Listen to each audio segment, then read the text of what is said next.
उचाना से राजकुमार भारती का सभी को नमस्कार। इस वक्त मैं उचाना की पावन पवित्र धरती पर मौजूद हूं, जहां बाबा भगवान दास सेवा समिति के नाम से एक वृद्धाश्रम खोला गया है, जिसके संचालक हैं नरेंद्र खटकड़ और साथ में सहयोग कर रहे हैं बाबा सतवीरानंद जी हैं, डॉक्टर साहब हैं। और मैं इन मूर्तियों के बारे में बताऊंगा तो ये अलग अलग गांव से आए हुए बुज़ुर्ग हैं। इन बुज़ुर्गों से भी जानेंगे हम आखिर यहाँ वृद्धाश्रम में आने का कारण क्या है और वृद्धाश्रम में जो मूलभूत सुविधाएं हर व्यक्ति को मिलनी चाहिए क्या वो मिल रही है। वैसे मैं बताना चाहूँगा, मैं अचानक यहाँ आया था। अचानक जब मैं यहाँ आया तो कोई बुज़ुर्ग जो है दाएँ बाएँ इधर उधर बैठ करके भोजन कर रहा था। भोजन के अंदर अगर हमने थोड़ा ध्यान किया तो भोजन के अंदर जो अपने घर में सुख सुविधा के अनुसार खाना मिलता है थाली के अंदर वो परोसा गया था। और उसके अलावा तो फिर हम जानना चाहेंगे बुज़ुर्गों से भी। वैसे तो मैं अचानक ही आया था और देखा तो आकर के ये ऐसा या मिला, तो उसके साथ जानना चाहेंगे कि उचाना में आखिर एक वृद्ध आश्रम की आवश्यकता क्यों पड़ी। वैसे तो ये हमारा बहुत बड़ा दुर्भाग्य है जो हम अपने माता पिता को इस प्रकार जो है नकार देते हैं, बाहर निकाल देते हैं।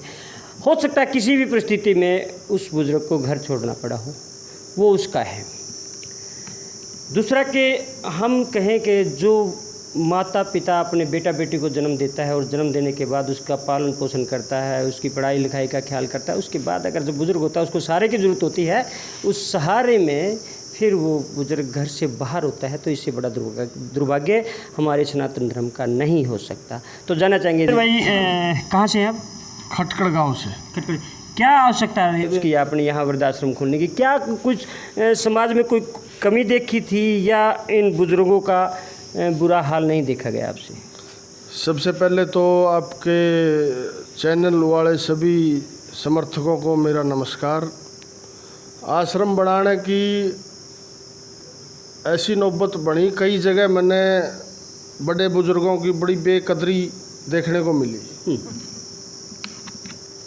ज़्यादा दिन हो गए थे इस तरह के मौके देखते ने, तो फिर हमने 5-7 आदमियों ने सलाह करके ये आश्रम का विचार बन गया। लगभग इसको 1 साल के आसपास हो जाऊगा।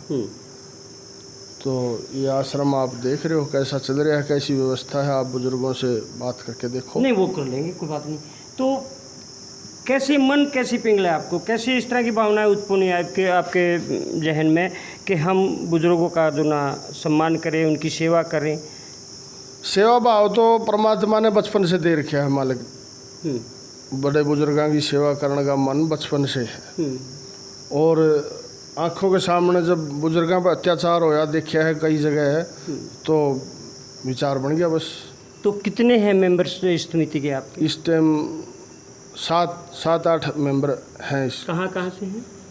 उचाना से भी हैं, खटकड़ से भी हैं, बड़ौदा से भी हैं। आसपास के गांव से हैं 7-8 आदमी। बाकी कमेटी का विस्तार करने वाले हैं जल्दी। पिंडारा गौशाला से बाबा सतवीरानंद जी हमारे पास है। मैं अगर इनकी तारीफ़ करूं तो बहुत थोड़ी होगी। सतवीरानंद गौों के प्रति इतने सजग और इतने कर्मठ हैं कि कहीं भी बूढ़ी गाय हैं, लाचार गाय हैं, उनकी सेवा करते हैं। आश्रम के अंदर जो है गायों का इनके यहाँ भंडार है और इनके भी यहाँ आगे जब हमने जाकर के देखा है तो गायों की सेवा भरपूर मात्रा में, खाने का, पीने का, नहाने का। और बड़े बड़े जो ना सांड हैं जैसे उनकी भी अलग व्यवस्था बनाई हुई है, अच्छे छपर हैं। बाबा सतवीरानंद जी, जैसे आप गौों की सेवा करते हैं, गौ और बुजुर्ग जो सहाय से महसूस करने लगे इस भारत देश की धरती पर, क्योंकि गौों की जो कदर हुआ करती, गौ को अमृत रूपी देखा गया है, भगवान रूपी 33 कोटि देवी के रूप में जो देवी देवता उनके वास करते हैं।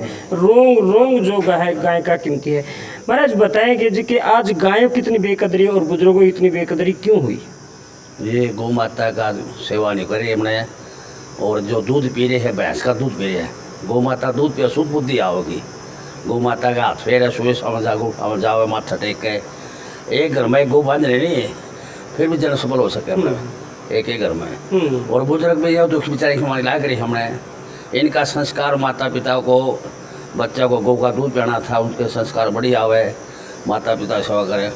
ये भैंस बांध रहे 2-3 लाख की, गौ एक आधी पाओगी, बाकी नहीं गौ पाओगी। इनका संस्कार का प्रयोग। और माता पिता सेवा श्रवण ने करी थी भाई, सारी यात्रा करे। माता पिता सेवा तो बहुत बड़ी सेवा है। जिस मकान की नहीं मजबूत होगा नहीं वो नहीं मकान कामयाब हो सके। भाई ये तो माता पिता की सेवा करो उसी में कामयाब होगा। नरेंद्र भाई ने बहुत अच्छा काम कराया भाई, बुजुर्ग की सेवा, मनवा सेवा है, बहुत ही बड़ो बतरो सेवा है।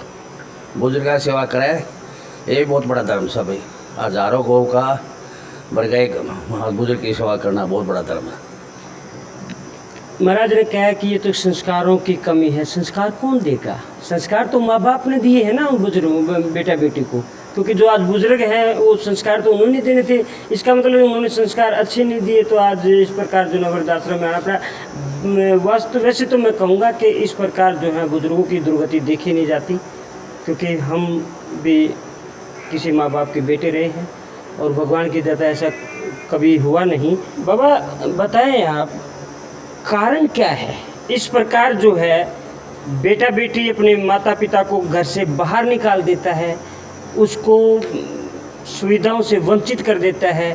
पूरा महल पूरी सुख सुविधा एक बाप अपने बेटा बेटी के लिए करता है, और आज ये दिन देखने के लिए बाप जिंदा है कि वो पता नहीं किस हालत में हम नहीं गए, वो खुश है सुख है, लेकिन माँ बाप के दिल से फिर भी दुआ निकलती है मेरा बेटा सुखी रहे, हम बेशक नरक में रहें। कारण क्या है? कहाँ दिक्कत आई है? कहाँ संस्कारों की कमी है जो बेटा बेटे अपने माँ बाप को बाहर निकाल देता है? संस्कारों की कोई कमी नहीं जी। माँ बाप जैसे पहले वाले संस्कार दिया करते वैसे ही देते हैं, लेकिन ये वाला तबका है ना वो पता नहीं कहाँ पट के आते हैं, ऐसे हैं वो माँ बाप को अच्छी इज्जत से नहीं बोलते और वो उनको धुतकार देते हैं। लेकिन संस्कारों में हमें कोई कमी नहीं छोड़ी। पाला पोसा ब्याह थे, घर बनाया, सब कुछ उनके लिए किया। लेकिन अब गऊ और वर जो है न उनको मानते ही नहीं, वाला तबका पता नहीं कैसी आवाज़ भगवान ने चला दी, क्या कारण है। देखो बाबा, एक बात तो मैं आपको कहना चाहूँगा, जब बच्चे होते हैं हमारी गोदी में खेलते हैं, हम बच्चों को जब कहते हैं कोई आता है बेटा राम राम करो, कोई आया है, बेटा नमस्कार करो, कोई आया है, बेटा ऐसे उठने को बैठने को उनको कहो, तो फिर कहाँ कमी रह जाती है? कमी क्या रह जाती है? कुछ तो गवर्नमेंट की कमियाँ हैं जी।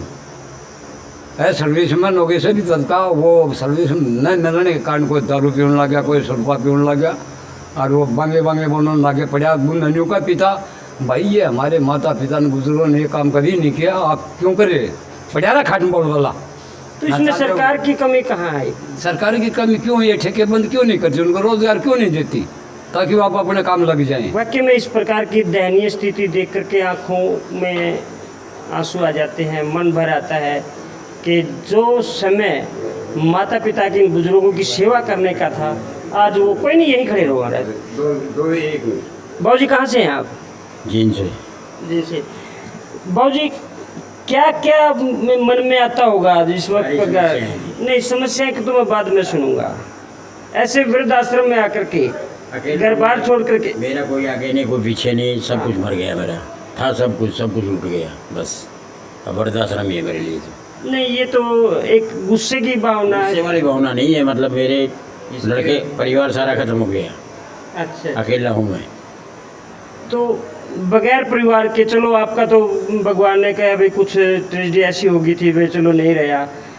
जिसके हैं वो इस प्रकार वृद्धाश्रम में रहते, तो क्या क्या मन में उनके क्या क्या चलता होगा? पता नहीं क्या क्या चलता है जी।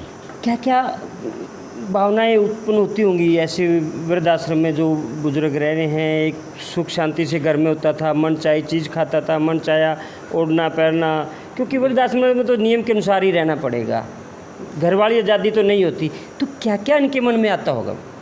देखो जी, यहाँ जो वृद्धाश्रम रजिस्टर्ड करवा रखा है इसके नियम हैं, ये पहले ही ऑलरेडी बना रखे हैं। और जो है ना ये लेते सिर्फ उन्हीं को हैं जिसके आगे पीछे जो घर से निकाल दिए हैं और उनकी कोई कदर नहीं है, बेकदरी है, हाँ उनको रख रहे हैं, ये उनकी सेवा कर रहे हैं। नहीं वो तो है डॉक्टर साहब, आप एक बुद्धिजीवी श्रेणी से हैं, डॉक्टर साहब हैं, और सेवा भाव आपके अंदर है। मेरा पूछने का जो उद्देश्य था कि आश्रम में रह करके वो उनके मन में क्या क्या बातें आती होंगी। भाई बचपन में हमने अपने बेटा बेटी को खिलाया है, पढ़ाया है, आज जो समय सुख लेने का था उस समय हमें वृद्धाश्रम में छोड़ दिया गया। घर में होते तो पता नहीं क्या खाते, क्या पीते, क्या कहाँ बैठते, कैसे नहाते, उसमें क्या क्या उनके अंदर भावनाएं आती होंगी? ये तरंग तो सब में उठती है कि भाई मैं अपने घर होता तो अच्छा बढ़िया तरीके से रहता, मेरे बच्चे सेवा करते, लेकिन जब बच्चे लायक ना रहें तो वो क्या करेगा, उसको कहीं ठिकाना तो ढूंढना पड़ेगा अपना।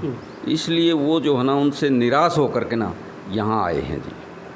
और यहाँ ऐसी कोई बात नहीं है, यहाँ सुविधाएं सारी उपलब्ध हैं, हर चीज़ की सुविधा इनको दी जाती है, मेडिकल फैसिलिटीज़ तक इनको प्रोवाइड है। यहाँ सरकारी डॉक्टर आता है, चेक भी करके जाते हैं इनको, ठीक। और कार्य तो ठीक चल रहा है, ये रख रहे हैं उन्हीं को हैं भाई, जो आगे पीछे ठुकरा दिए जाते हैं अपने बच्चों से, घर से निकाल दिए जाते हैं, मजबूरन होकर के जो निकल के आते हैं उन्हीं को रखा जाता है। किसी कवि ने बहुत सही कहा है, ये मिलते नहीं दोबारा रे, करो माता पिता की सेवा।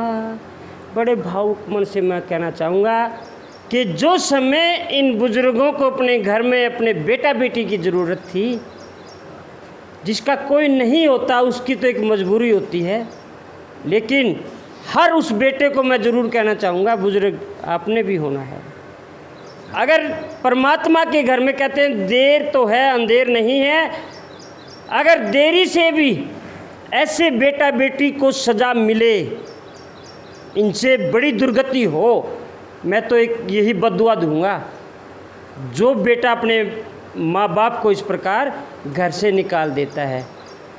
अरे माँ बाप अपने खून का एक एक कतरा बहा कर के बेटा बेटी की सेवा करता है, बेटा बेटी का समाज में खड़ा होने का हक दिलाता है, पढ़ाई लिखाई खाने पीने से हर तरह से सुविधा उत्पन्न करवाता है, लेकिन वो समय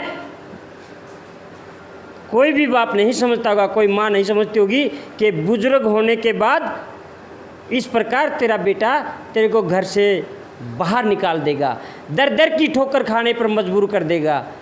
काश अगर इस प्रकार की बातें उस पिता को उस माता को पता लग जाए तो बचपन में ही उसी को घर से बाहर निकालते। लेकिन एक आस, एक उम्मीद, एक किरण जो दिखाई देती है, बुढ़ापे की लाठी जिसको बोलते हैं, अगर वही लाठी टूट जाए अलग है, लेकिन अगर वही लाठी उस बुजुर्ग पिता को मारना शुरू कर दे तो बाकी कुछ नहीं रहता। हमारी इस वीडियो को ज़्यादा से ज़्यादा शेयर करें और इन मूर्तियों को देख करके इनकी पहचान करके उनके बेटा बेटी को समझाएं कि ये समय इनको घर से बाहर निकालने का नहीं है। सावधान, बुजुर्ग आपने भी होना है। इस प्रकार की दुख भरी खबरें हैं और समाज को समझने का मौका भी दें और समझाने का भी प्रयत्न करें, समझाने का प्रयत्न जरूर करें ताकि कोई माँ बाप घर से बेघर ना हो। अब दे राजकुमार भारती को इजाज़त, नमस्कार।